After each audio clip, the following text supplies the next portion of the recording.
Uh, Margaret, it's actually been a very strong holiday season, and we've seen across all the income cohorts thus far, the economy has been better than we thought. We've had the 4% GDP growth in a couple of quarters. We're going to finish the year, despite the Schumer shutdown, with 3% real GDP growth.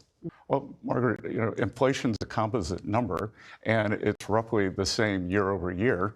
And if we were to look at all imported goods inflation is below the inflation number. The inflation number, you meaning the PCE number, which is about 2.9%. Imported goods inflation is about 1.8. It's the service economy that's generating inflation, which actually has nothing to do with tariffs.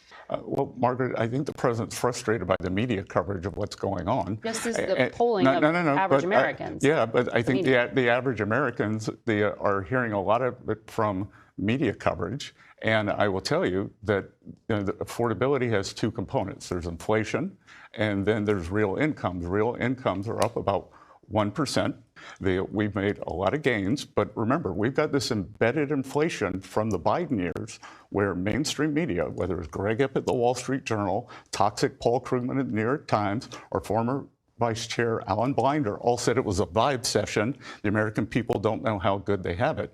Now, Democrats created scarcity, whether it was in energy or overregulation, that we are now seeing this affordability problem. And I think next year we're going to move on to prosperity. The Biden administration created the worst inflation in 50 years, and maybe for working Americans, the worst inflation of all time.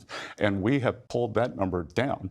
That Strategas Research does something called the Common Man Index. Under Biden, the accumulated inflation number, as measured by CPI, was about 20%. Their index showed 35. This year, for the first time, the Common Man Index is below the inflation index because the basket of goods for working Americans, food, gasoline, rent is coming down. So I wrote an essay March 12th, 2024, and it talked about the three I's: immigration, interest rates, and inflation.